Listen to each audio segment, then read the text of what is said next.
Translate this, my salary is yours. The CEO sneered. The Single Dad Janitor's reply shocked her.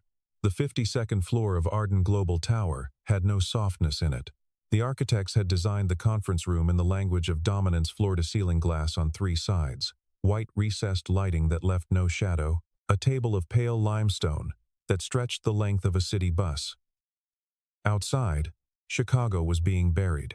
Snow had been falling since noon, erasing the skyline in slow degrees, and the wind off Lake Michigan pressed itself against the glass with a low, continuous groan that nobody inside seemed to hear. They were too busy failing. 8 people sat around the table, 6 lawyers, 1 vice president of mergers, and CEO Elena Roth. On the table between them lay a contract, 83 pages, bound with a black clip, printed in German. The cover sheet bore the letterhead of Kessler Industry Group, a Frankfurt-based conglomerate that had been courting Arden Global for 14 months.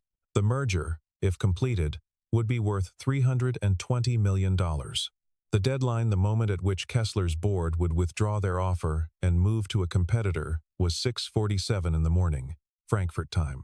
That was 4 hours and 11 minutes away. The conference room had been set up for a long session. Water pitchers, a tray of sandwiches that no one had touched. A whiteboard on the interior wall that bore a timeline in red marker. The timeline had been updated twice in the past 3 hours. Both updates had moved the deadline notation earlier, not later. One of the junior attorneys had a laptop open, connected to a remote session with a translation service that had placed them on hold 17 minutes ago and had not returned. The hold music was something French and indeterminate. No one had thought to mute it. Elena Roth had built Arden Global over 11 years from a mid-sized consulting operation into one of the Midwest's preeminent technology holding firms. She had done it through a combination of precision and will that people who worked for her described, depending on how long they had worked for her, as either inspiring or relentless. She held herself to the same standard she applied to every system she oversaw. No tolerance for structural weakness, no patience for problems that could have been anticipated. She was good at her work in the way that certain people are good at survival, completely, without method, as a function of who they were. Tonight, for the first time in a long time, the problem in front of her was not yielding to any of those qualities. The contract lay on the table in a language that none of her carefully assembled team could adequately read. And the clock did not care. "Tell me again," Elena said. Her voice was the same temperature as the table. She was 38 years old, with dark hair pulled back without ornament, and the posture of someone who had decided years ago that relaxation was a liability. "Tell me again why I have 8 lawyers in this room, and none of them can read this document." Martin Chu, the VP of Mergers, loosened his collar with 2 fingers. "The language is highly technical. Specialized legal German. The firm we normally use for translation is in Munich," Elena said. "I know where they are. It's 2 in the morning in Munich. What I want to know is what we're doing about it." She looked at each face in turn. Each face looked at the table. She stood, walked to the window, and looked at the snow. For 30 seconds, no one spoke. Then she turned back and said, "Somebody find me an option. Any option. I don't care what it costs." It was Martin who noticed the door first. The maintenance door, at the far end of the hall, just visible through the conference room's interior glass wall. A man in a gray uniform was working there with a mop, moving in the deliberate and unhurried pattern of someone who has learned to be invisible. He was in his mid-40s, with a broad build, gone a little soft at the shoulders. The kind of face that had once been angular and was now just tired. He had stopped mopping. He was reading the contract cover through the glass, or rather, he was reading the words on the cover. His head tilted slightly, the way someone reads something they understand. Martin said, "Slowly, Mr. Bennett." The man looked up. His name badge said Noah. "Do you?" Martin hesitated. "Can you read German?" There was a pause. Noah Bennett leaned the mop handle against the wall and knocked twice on the conference room door before pushing it open. He did not come all the way in. He stood at the threshold, one hand on the doorframe, and said, "I heard you talking." "I wasn't trying to." Sound carries in that hallway. Elena crossed her arms. Mr. Bennett, can you read legal German? Some, he said. The room tried not to laugh and mostly failed. One of the junior attorneys, a young man named Pierce, who wore his confidence like a new suit, put a hand over his mouth. Someone else at the far end cleared their throat in a way that meant the opposite. Elena picked up the contract and walked it to the door. She held it out. There's a clause in here somewhere about a letter of intent from 2019. Our team can't find it. If you can tell me what page it's on, I'll double your Christmas bonus. Noah took the contract. He read the cover page for 4 seconds. He flipped to the index, ran his finger down 3 columns of text, and said, "There's no mention of a 2019 letter of intent in the index. That's either an oversight or a deliberate omission." He looked up. "Which one worries you more?" The room was quiet. Elena said, "What's your full name?" "Noah Bennett." "How much do you make a year, Mr. Bennett?" He named a number. It was not a large number. Elena looked at him for a long moment. Then she said, in a tone that was meant to be overheard, "Translate this document. Flag every risk. And produce a summary in English before 6 o'clock. Do that." She paused, and the pause was theatrical. "A performance of generosity for the room. And I'll give you my annual salary. Every cent of it." The number she said next made Pierce's hand stop moving. $2.5 million. Someone at the table made a sound that was not quite a laugh. The tension in the room shifted into something sharper, more uncomfortable. People looked at each other. Noah did not change his expression. He said, "I need that in writing. Signed, dated, with a notary witness or a second authorized signatory." Before I begin, the room went still, not the stillness of mockery, a different kind. Elena Roth looked at the janitor standing in her conference room doorway in his gray uniform, holding an 83-page contract in German, and for the first time that night she felt something that was not irritation or calculation. It was something closer to attention. "Draft it," she said to her VP. "Get it signed." The agreement took 11 minutes to produce. Elena signed it. The VP of Legal signed as witness. Noah read it twice, folded it without creasing the corners, and placed it in the interior pocket of his uniform jacket. "I'll need a room with a door that closes," he said. "And whatever documents you have on the 2019 relationship with Kessler, any emails, any prior agreements, anything your team worked from when they first began discussions." Martin was already moving. "I'll be done before 6, Noah said. "I have to leave by 7:30. My son has a cardiology appointment at 8:15, and the bus from his school to the hospital is unreliable in the snow." He said it without self-pity and without emphasis, the way a person states a logistical fact. Elena watched him follow Martin down the hall toward a smaller room on the interior of the floor. No view, fluorescent light. A coffee machine that had been broken since September. She went back to the window and looked at the snow. Noah Bennett had studied German at the University of Wisconsin, where he had arrived on a merit scholarship from a small town outside Green Bay with a suitcase, a library card, and the particular determination of people who understand that they will not get a second run at their first opportunity. He had graduated in 3 years, spent 1 summer working as an interpreter for a Milwaukee law firm that handled German-speaking clients, and applied to Georgetown's comparative law program on the advice of a professor who told him, without sentimentality, that he was too precise for academia and too curious for corporate life in its ordinary form, which meant international law was probably his best option. He had completed the master's with a focus on international commercial contracts, and then spent 6 years as a senior contract analyst for a firm called Hartwell & Voss, which specialized in cross-border mergers and acquisitions across the European manufacturing sector. His German was not conversational German. It was precise, technical. The kind built by years of reading documents that had consequences, not documents that recorded things, but documents that caused them. He had been good at it in a way that his colleagues recognized by giving him the contracts nobody else wanted to touch. The ones with ambiguous jurisdiction clauses, the ones drafted by law firms whose standards were polished to the point of opacity. the ones that required reading not just for what they said, but for the shape of what they had chosen to leave unsaid. He had met Caroline at a bar in Georgetown on a Wednesday in October. She was a pediatric occupational therapist, finishing her last clinical placement, with a loud laugh and an extreme dislike of cilantro, and a habit of being right about people that she attributed to professional training and her friends attributed to something she had been born with. They had argued about a documentary on their second date and agreed about everything that mattered within 6 months, and married in a courthouse ceremony with 8 people present because neither of them wanted to spend money on a party that could instead go toward a house. He had left that career on a Tuesday in March, 8 years ago. Caroline had been diagnosed with a rare autoimmune condition 2 years prior. For 22 months, they had managed it together, her illness, his work, the routines they built to hold the center. She had insisted on the routines with the same energy she brought to everything. Tuesday dinners, Saturday mornings at the market, the bedtime rituals with Ethan that Noah had memorized so completely he could still recite them in order without thinking.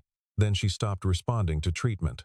The word the doctors used was refractory, a clinical term for the condition in which the body has ceased to cooperate with medicine, and in the space of 4 months, she was gone. He was 37 years old with a 6-year-old son named Ethan and a resume that meant nothing to him anymore. He did not grieve the career.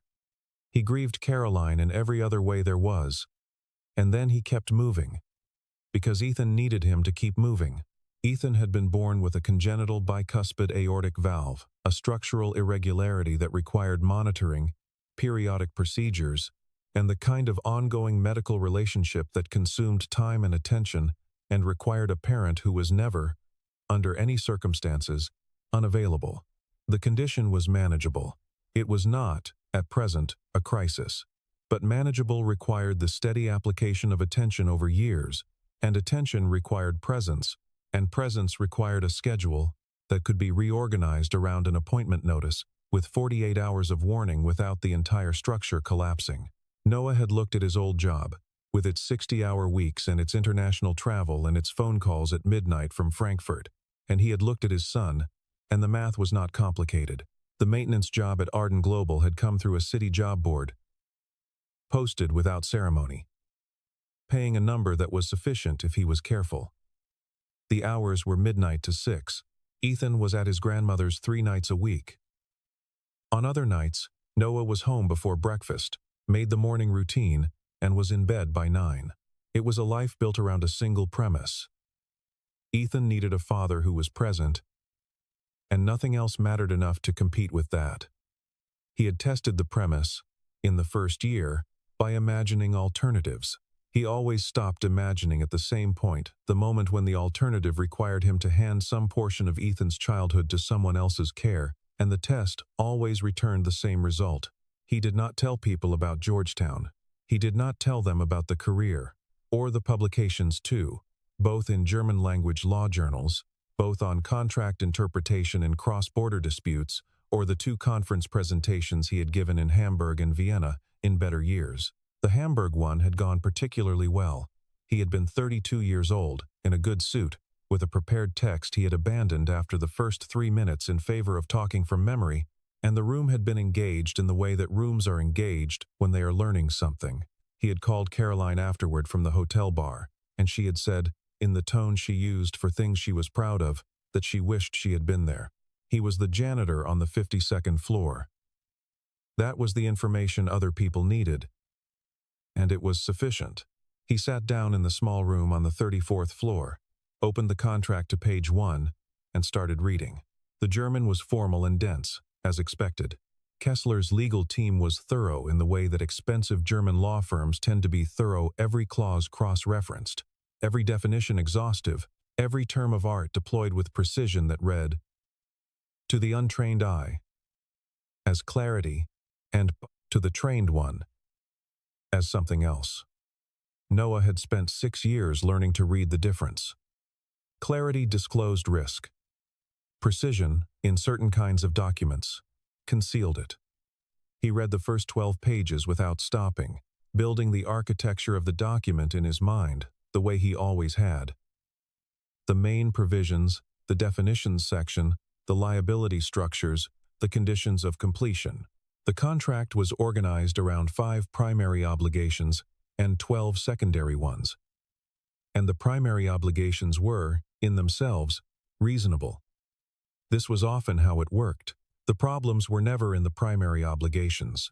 He wrote notes in a parallel column, German phrase on the left, precise English equivalent on the right, with a separate column for structural flags, moments where the contract's language created a legal effect that might not be immediately visible to a reader unfamiliar with German commercial law, or familiar with German commercial law, but unfamiliar with the specific conventions of the Frankfurt School of Contract Drafting, which had its own preferences and habits. He did not use a dictionary. He did not need one. The room was small and slightly warm, and smelled of old coffee grounds from the broken machine. The fluorescent overhead light was the buzzing kind that dental offices use. It was, in its way, exactly the right environment for the work. No view, no architecture, nothing to look at except the document. He had done this kind of work in hotel rooms in 3 countries, in a law library on a Sunday, on a train between Frankfurt and Stuttgart with the laptop wedged against the seat back. The setting was never the point. One of Arden's junior lawyers, a woman named Cassidy, put her head in at midnight. She had been sent to check on him, Noah understood, and possibly to report back that he was struggling or that the project was unsalvageable or both. She looked at the yellow legal pad covered in neat parallel columns and said nothing for a moment. "Can I get you something?" she asked. "Coffee if the machine works," he said. "It doesn't, so water is fine." She brought water in a paper cup and then lingered near the door, in the way of someone who has been told to observe something without being told how to observe it. "You can stay if you want," he said. "It might be useful to have someone who can take the notes to the team directly." Cassidy sat down across the table and pulled out her own notepad. She was, Noah estimated, about 6 years out of law school, competent, alert, not yet certain enough of herself to ask the questions she was formulating. "What law school?" he asked, without looking up. "Michigan," she said. "You?" "Georgetown." "Different program." He kept writing. "You can ask what you want to ask." She was quiet for a moment. Then, "How long did it take you to get to this level?" He thought about it. "I'm not sure the level is the right way to think about it. The work got more precise as the documents got more consequential. You pay more attention when the stakes are higher." He looked up briefly. "What's your area?" "Securities, but I've been doing M&A support for 2 years. Then you know what a cross-border disclosure obligation looks like." "In theory." "Good. That's what we're going to need in about 40 minutes. For the next hour, Noah translated aloud, pausing to explain technical terms, occasionally stopping to rephrase something 3 or 4 times, until he was satisfied with the precision of the English equivalent.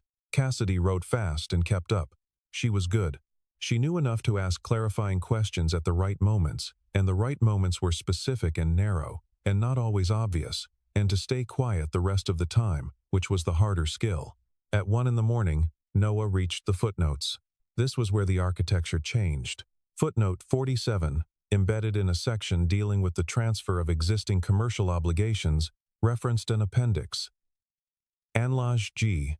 The footnote was 4 lines long and written in the dense subordinate clause German of administrative documentation, the kind of German that could be read by a native speaker and still fail to register its significance on a first pass, because its significance required recognizing what it was connected to, which required knowing about the connection before you encountered it. Noah read it once.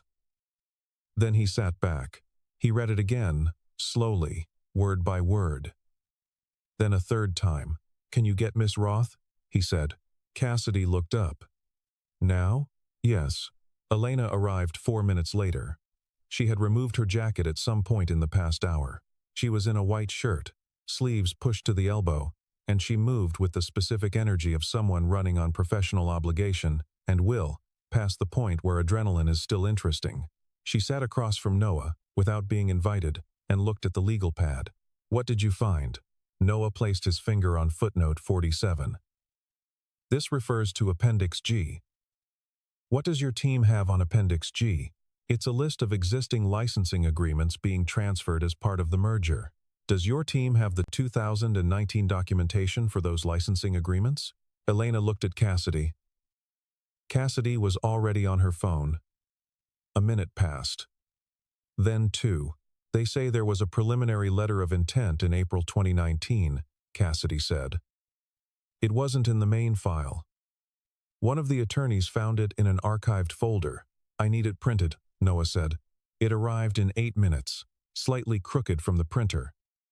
Noah smoothed it flat on the table and read it once quickly, then once more with his pen making small marks in the margin. This is a problem, he said. He said it without drama. The way a doctor says the same word in an examination room. The letter of intent from 2019 was signed by your predecessor, he glanced at Elena. A man named Douglas Harkin, I assume, based on the signature block. He agreed, in writing, that in the event of any future merger or acquisition involving Arden Global's intellectual property portfolio, Kessler would retain a right of first refusal on any licensing agreements valued above $50 million. That language was never formally voided. It was never incorporated into the later preliminary agreements with specific carve-outs, and it has been embedded here, in footnote 47 of appendix language, in a way that is technically disclosed but functionally invisible unless you are looking for it. The room was quiet. If you sign this contract as written, Noah continued, you are acknowledging that letter of intent as a binding prior agreement. Kessler's right of first refusal would apply to 3 of your current licensing arrangements, 2 in the European defense sector and 1 in automotive manufacturing. The combined value of those arrangements is approximately $312 million. Elena had not moved. They set this up in 2019, she said. The groundwork, yes. It would have taken someone with access to both the 2019 files and this contract's full appendix structure to see it as a single pattern. Individually, each piece looks like standard documentation. Douglas Harkin retired 4 years ago, Elena said. He was on Kessler's advisory board for 18 months after he left us. Noah said nothing. He did not need to. Elena stood up and walked to the small room's single window. It looked onto an air shaft. There was nothing to see. She stood there anyway. Can it be fixed? She asked. There's a counteroffer structure that would work, he said. You respond with a formal rejection of Appendix G, as currently written, citing the unresolved status of the 2019 letter of intent and requesting its formal nullification as a condition of completion. Simultaneously, you notify Kessler that you have identified what may constitute a material misrepresentation under both U.S. and EU commercial law, specifically the failure to disclose the right of first refusal in the contract's primary risk disclosure section. That puts them in a position where completing the deal on their original terms creates legal exposure for them. They'll say it was disclosed. In the footnote, technically, yes, but the standard for disclosure in cross-border commercial contracts isn't technical visibility.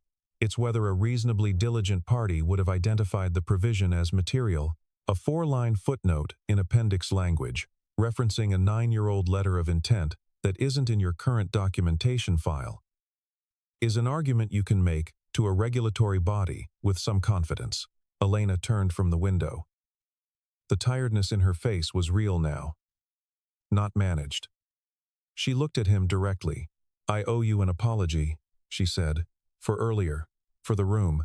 Don't, he said. We're not done. Let's finish.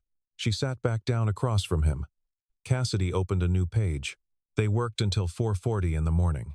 Noah translated the remaining sections, flagged 2 additional provisions that carried structural risk, one in the indemnification clause, one in a force majeure definition that had been broadened in a way that could, under the right circumstances, be invoked to delay payment obligations, and then drafted the counteroffer response in German. He wrote it by hand first, on the back pages of the legal pad, then dictated it to Cassidy, who typed while he paced the small room, adjusting clauses, finding the right register. The German he used for the response was formal legal German, the kind Kessler's attorneys would recognize as coming from someone who understood exactly what they had tried to do. It did not accuse, Accusation, in this context, would have been a strategic error. It would have backed Kessler's team into a defensive position and made the negotiation about fault rather than resolution. Instead, the letter identified the provisions in question with surgical precision, noted the undisclosed connection to the 2019 letter of intent in language that made the failure to disclose feel inevitable and verifiable, and proposed a path forward that Kessler could accept while preserving their commercial interest in the merger itself.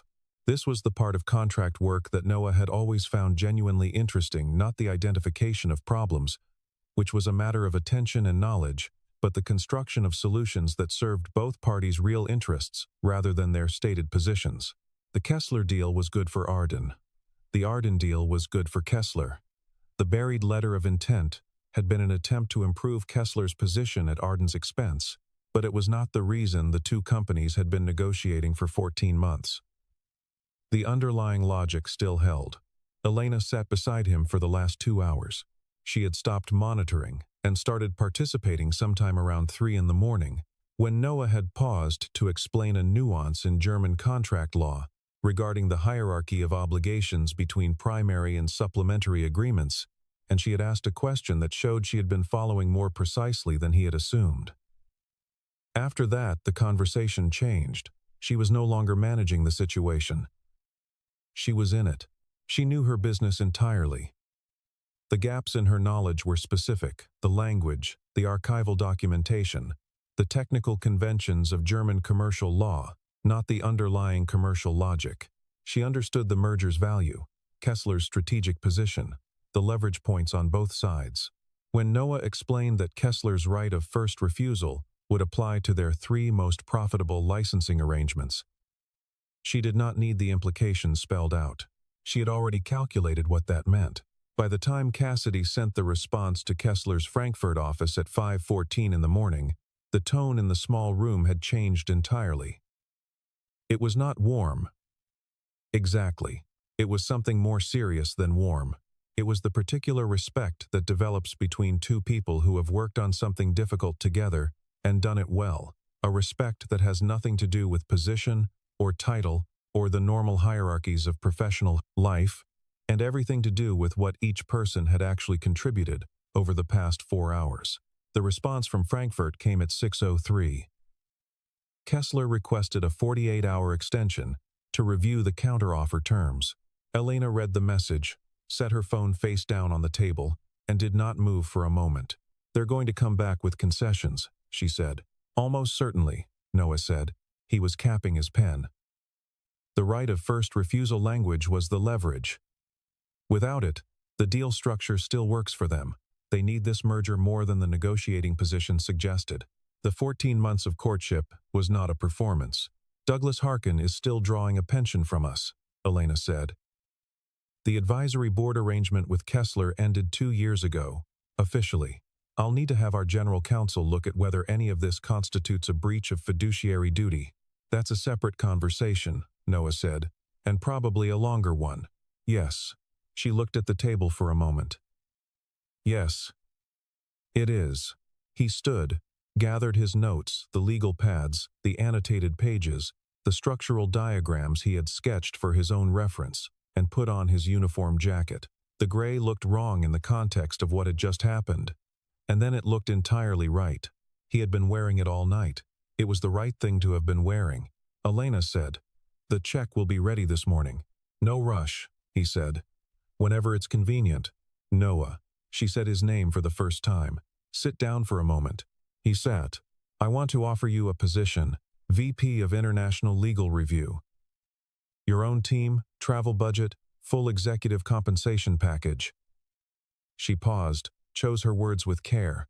Benefits that would include comprehensive medical coverage for dependents, the kind that doesn't have caps. He was quiet for a moment. Outside, the city had begun its morning sounds, distant traffic, the particular groan of the building's heating system, cycling into full operation. The murmur of the elevator bank, 2 floors up. "That's generous," he said. "It's appropriate. I can't take it." She had expected negotiation. A counteroffer, at minimum, not refusal. "My son has a cardiology appointment at 8:15, he said. He has had 17 of them. I have been to all 17. I have no intention of missing the 18th. That I am not able to provide phone calls at midnight, travel with 48 hours notice, the kind of institutional presence that requires a person to be reachable in a way that overrides other commitments. I left that life for a reason I don't regret. The reason is 8 years old and is currently at his grandmother's apartment in Wicker Park, waiting for me to come home. Elena looked at him. You're choosing a maintenance job, she said. The tone was not condescending. It was genuinely puzzled, the puzzlement of someone encountering a set of values that her usual models do not account for. I'm choosing my son, he said. There's a difference, and it's not a small one. The fluorescent light hummed. Somewhere in the building, a door opened and closed. Then tell me what you will accept, Elena said. He laid it out in the same clear, sequential manner he had used for the contract. First, a consulting arrangement. Project-based. Capped at 12 hours per week. Conducted remotely, wherever possible, with an absolute right to decline any engagement during Ethan's school hours or medical appointments. The rate he named was professional and fair. Second, a comprehensive audit of the maintenance, facilities, and support staff compensation across Arden Global's Chicago operations, conducted by an independent third party of Noah's choosing, with Elena's written commitment to address any findings within 90 days. Third, Elena Roth would personally, not through a representative, not in a memo, speak to each member of the overnight maintenance crew by name, in person, before the end of the following week. Not to apologize as a corporate formality, but to acknowledge, individually, that she had spent years walking past people she had decided were invisible, and that this was a failure she intended to correct. Elena listened to all three conditions without interrupting. The audit, she said. You expect me to pay people more. I expect you to pay people what the work is worth. Whether that's more or less than current rates is what the audit is for. Though he paused, based on what I know of the current structure, it will almost certainly be more. And the third condition, the conversations. Yes, that's not a business condition, she said. No, he agreed. It isn't. She was quiet for a long moment. All right, she said. He stood again, and this time she stood too. Your son, she said. What's his name? Ethan. How is he doing? Noah considered the question, the way he considered everything carefully, without rushing. He's doing well, he said. He drew a picture of a rocket last week that his cardiologist has now taped to the wall of her office. She says it's the best rocket she's seen since she was 8 years old. Elena almost smiled. It was the closest she'd come all night. Go, she said. You'll miss your bus. The snow had stopped while he was inside. Chicago had been transformed into the version of itself that only existed for an hour or two, after a heavy fall, quiet, clean, every surface padded into gentleness. The city's hard angles softened into something almost forgiving. The sidewalk outside Arden Global Tower was unplowed, but not deep. A maintenance crew was already working the building's entrance, and one of them, a man named Marcus, who worked days, raised a hand as Noah came out. Noah raised his in return. He walked to the bus stop at a pace he had calibrated exactly. Enough to warm his face. Not enough to arrive damp. The wind had dropped entirely. In its absence, the morning had a quality of held breath, the way cities sometimes do between the end of one thing and the beginning of the next. A bakery 2 blocks north had its lights on. The windows fogged with the warmth inside. A woman was walking a dog the color of caramel, both of them moving with the careful deliberation of people who have decided to enjoy the snow rather than negotiate around it. A boy of about 12 was shoveling a front walk with the focused energy of someone who believes he is doing a real job, which he was, and doing it well. The 7:10 northbound was on time, which in Noah's experience happened roughly 60% of the time and felt, on each occasion, like a small, specific grace. He found a window seat and watched the city pass. He was not thinking about the contract, or the check, or Elena Roth, or the complicated machinery of what would come next. He was thinking about Ethan. He thought about Ethan's cardiology appointments in the sequence he sometimes ran them, the way some people count other things, milestones. Not as a measure of distance traveled, but as a record of presence. The first one had been when Ethan was 2 weeks old, and Noah had sat in the waiting room while Caroline was inside with the baby, listening to a doctor explain what a bicuspid aortic valve was and what it might require over the years ahead.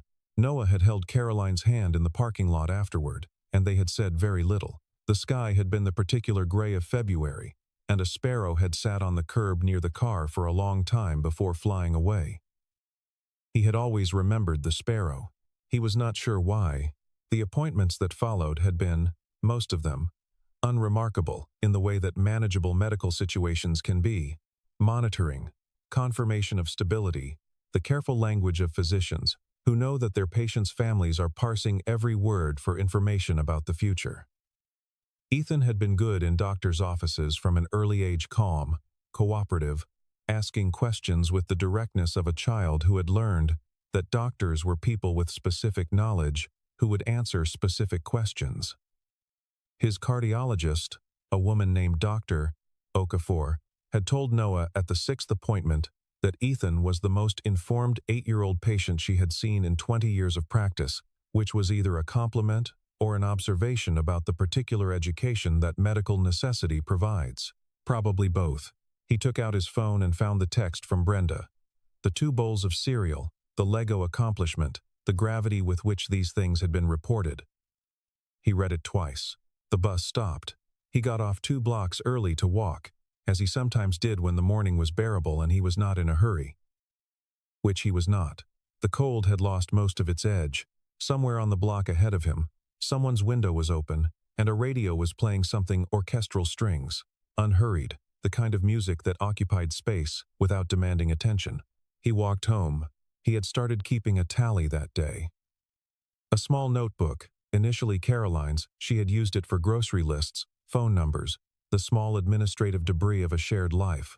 After she died, he had found it in the kitchen drawer and turned to the first blank page. He made a mark for each appointment completed. Ethan seen, Ethan stable, Ethan accounted for. The mark he would make today would be number 18. He took out his phone to check the time and found a text from his mother-in-law, Brenda, who had stayed with Ethan overnight. He ate 2 bowls of cereal. He wants to show you something he built with the Legos. He is very serious about it. Noah read it twice and put the phone away. The apartment was on the 4th floor of a building that smelled of old wood and other people's cooking. He took the stairs. When he opened the door, Ethan was in the kitchen with Brenda, still in his pajamas, sitting on the counter with his feet dangling, eating a piece of toast with the careful attention that 8-year-olds bring to foods they genuinely enjoy. Ethan looked up.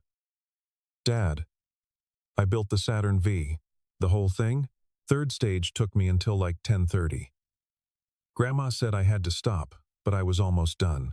Brenda, a tall woman with patient eyes, who had raised Caroline with great care and was now, without any ceremony or complaint, helping to raise Ethan, raised one eyebrow at Noah in the particular way that communicated "I tried."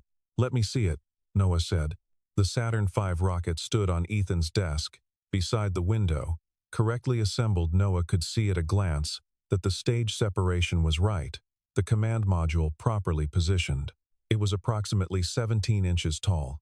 "That's good work," Noah said. He meant it entirely. "What did you do at work?" Ethan asked.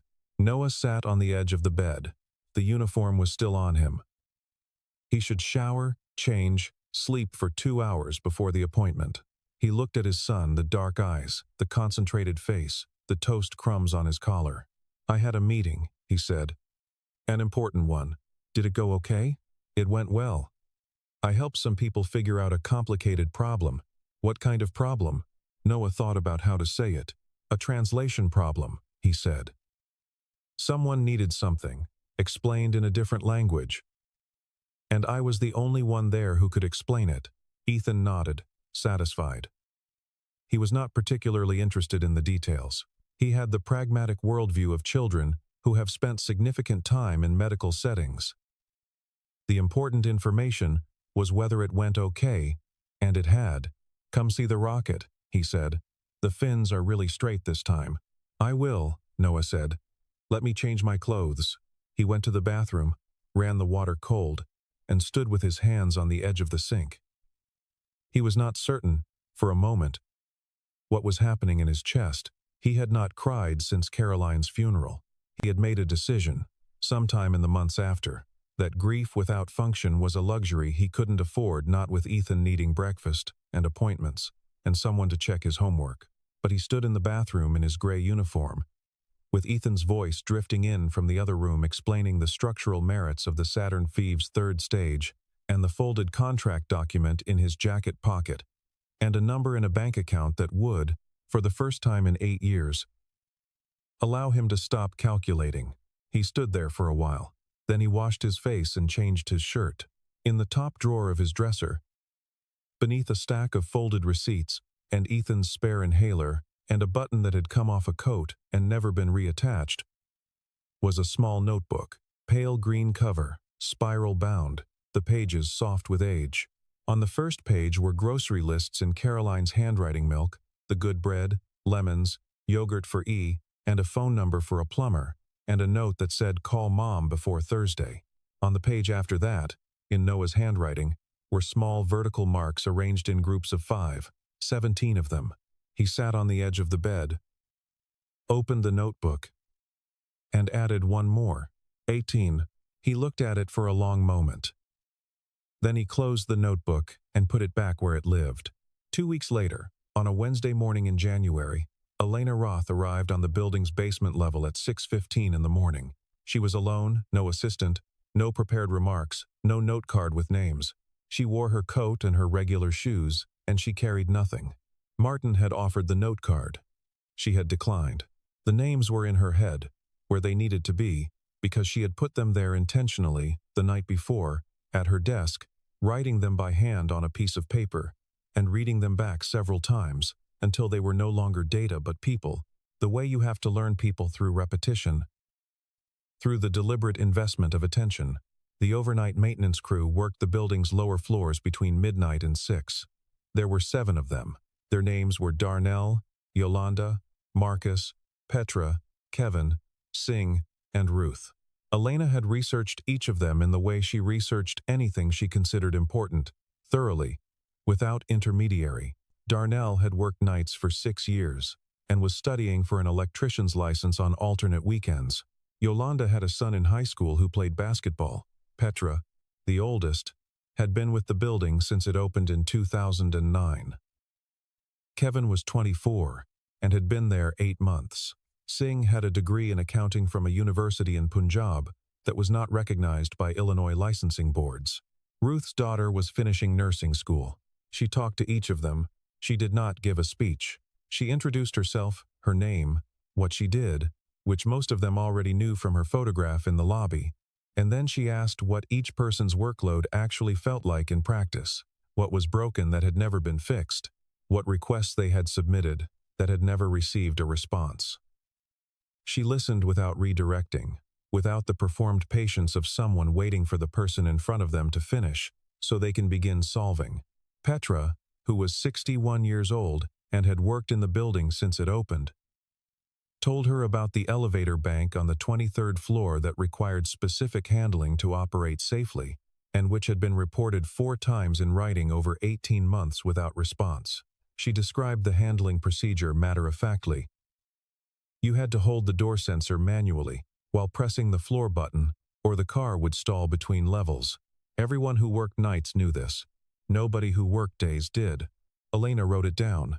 Singh told her about the supply closet on the 41st floor that had been locked since November and whose key was with a facilities manager who had been on leave, which meant the overnight crew had been carrying supplies from the 36th floor every night for 6 weeks. He told her this without complaint, in the tone of someone reporting a fact.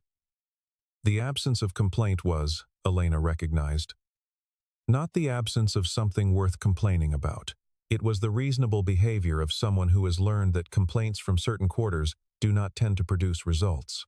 She wrote that down too. She stayed for an hour and a half. When she left, she took the service elevator to the lobby. She had not taken the service elevator in 11 years of coming to this building, and walked out into the January cold, and stood for a moment on the sidewalk, looking up at the building's face. The morning was clear. The sky, the pale blue of winter at 7 a.m. 52 floors. All those lit windows, all that commerce and ambition, and carefully organized importance, and the whole structure held together by people whose names she had not learned in over a decade of walking past them. She had not made a policy of invisibility. She had simply not made a policy of the alternative. And in the absence of a deliberate choice, the default had taken over. Which was how most failures of that kind worked. They were not acts of malice. They were acts of omission so habitual they had stopped feeling like acts at all. She walked to her car and sat in it for a moment before starting the engine. Then she took out her phone and called the facilities manager about the elevator. Noah's first consulting engagement for Arden Global was a contract review for a potential partnership with a Swiss precision engineering firm. It was 11 pages, mostly German, with some technical specifications in French. He completed it in 4 hours on a Tuesday afternoon while Ethan was at school, sitting at the kitchen table, with the good coffee he had started buying. He emailed his analysis to Cassidy, who had been made the liaison for his consulting arrangement. And then he closed his laptop and went to pick up Ethan from school. The walk home took 12 minutes. Ethan talked about a book he was reading, something about a boy who discovers a map in his grandfather's attic, and about the fact that his friend Marcus had gotten a dog, and about whether dogs could be allergic to other dogs, which he seemed to find both scientifically interesting and morally concerning. Noah listened to all of it. Outside the building, Ethan stopped and looked up at the sky. The light was the low gold of late January afternoon, and a pair of pigeons was navigating it with great effort against the wind. "Dad," he said, "do you like your job?" Noah considered the question with the seriousness it deserved. "I like some parts of it," he said. "The part where I can help you when you need me. That part I like more than anything." Ethan looked at him. "That's not really about the job." "No," Noah said. "I guess it isn't." Ethan appeared to accept this answer as reasonable and resumed walking. Noah followed. The audit was completed in March. The independent firm, a labor economics consultancy based in Minneapolis, found that Arden Global's facilities and support staff in Chicago were compensated at rates averaging 11% below market median, with the gap widest among overnight workers. Elena reviewed the report on a Thursday afternoon, signed the commitment form that same evening, and had Martin schedule the compensation revisions to take effect in April. She did not announce it in a press release. She sent a letter, handwritten, envelope, stamp, to each member of the overnight crew. Ruth, who had worked the third-floor bathrooms for 9 years and had a daughter finishing nursing school in Evanston, taped hers to her refrigerator. Noah received his at his apartment address. He read it standing at the kitchen counter while Ethan ate breakfast. It said what it said, a direct acknowledgement, no corporate language, nothing performative. He read it once, folded it, and set it on the counter. "What's that?" Ethan asked. "Letter from someone at work. A nice one or a bad one?" Noah looked at the folded paper. "A real one," he said. Ethan seemed to find this a satisfactory category. He finished his cereal and went to find his backpack, and Noah stood in the kitchen for a moment, in the particular quiet that comes in the space between one part of a life and whatever comes after it. Not happiness, exactly, not resolution. Something more durable than either of those, the feeling of a structure that had been built with care and was holding the weight it was designed to hold. He made Ethan's lunch, packed his bag, and walked him down to the school bus. The February air was cold but cleaner than January. With the particular brightness that comes when winter begins, almost imperceptibly, to release its grip, the bus came. Ethan climbed on. He waved from the window with the unselfconscious ease of a child who has never had reason to doubt that his father will be watching. Noah watched until the bus turned the corner. Then he walked back inside, poured a second cup of coffee, and sat at the kitchen table to begin his day.